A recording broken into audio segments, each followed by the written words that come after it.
Okay guys, I'm getting a little fed up with you right now. While some of you out there are being mature in the comments, there is a small percentage of you that are just being absolute dickbags. Alright, let's get this straight, guys. This is not a dildo. It is the hilt of a master sword. A master sword, for God's sakes! You've taken something as innocent as Link's sword and flipped it on its head. So again, guys, let's clarify. This is not a dildo. This is a dildo. Wait, what the fuck?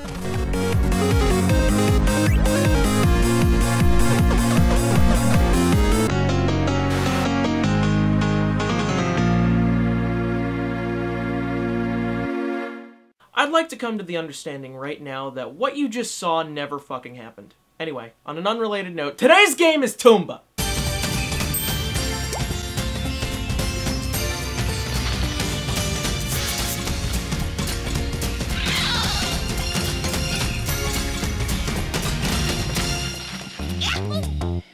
Tomba was given universally positive reviews. IGN gave the game an 8.7, GamerRevolution.com gave it a B+, while claiming that it was one of the best platformers on the PlayStation, and last but not least, GameSpot gave this platformer an 8 out of 10. Some examples of admiration for Tomba are that it sports fresh, very cheerful graphics, decent sound and music appropriate for a platform game, and how unique and innovative its quest system was for the time. And like everything else on the show, I didn't play it! Anyway, you guys know the drill. Let's talk Tomba. Still feeling kinda awkward about the dildo thing. On a strange continent, life was pretty easy. The people of different areas lived in peace and wanted it to stay that way. And it did, until the day that the 7 evil pigs showed up. The evil pigs of fire, mouse, storms, hauntings, waters, flowers, and the jungle appeared from nowhere, collecting vast amounts of gold, and began to use their evil powers to mutate the land. Flowers withered and were replaced with spores. People were chased from their homes, friends became enemies, villages were flooded, villagers turned into mice. Everything was going wrong. Meanwhile, oblivious to the magical chaos, a young cave boy was living in the wild, hunting and enjoying life. When suddenly his precious golden bracelet, a gift from his late grandfather, was taken from him.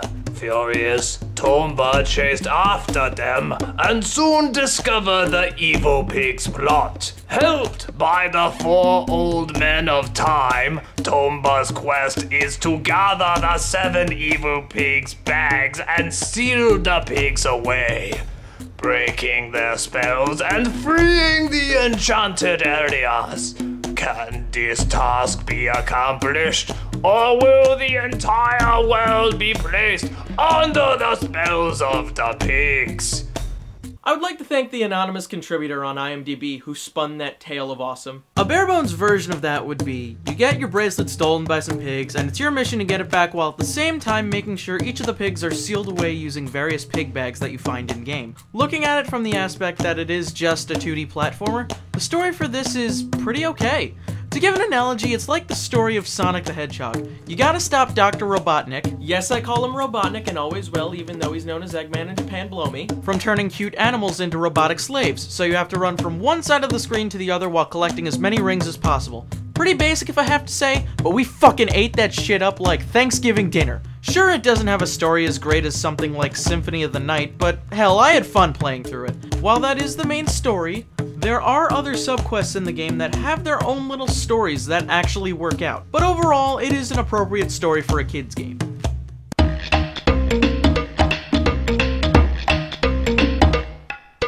Tomba is is a side-scrolling platformer based around a mission system where the main character's skills are employed to complete various tasks. Each task you do complete rewards you with a set of adventure points. What I love about the mission system is that while there is a limited amount of missions, they aren't really ever the same. You get me? Like, even though the missions are basic and there are roughly about 130 of them, the way that each of them are presented to you is pretty good.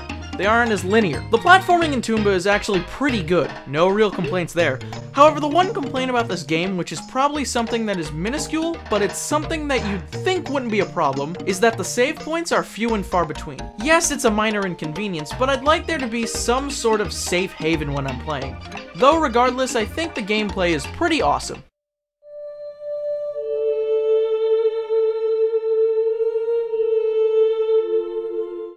This game is fucking pretty.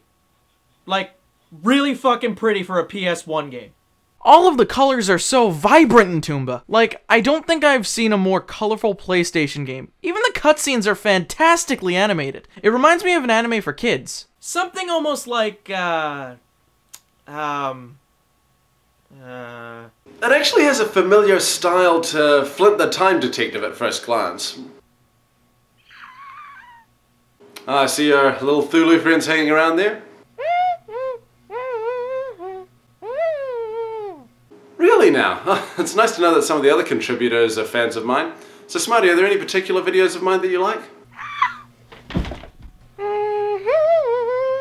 The sound design is very, very good. The songs are pretty catchy, and I could see how nostalgia would come into play when hearing it.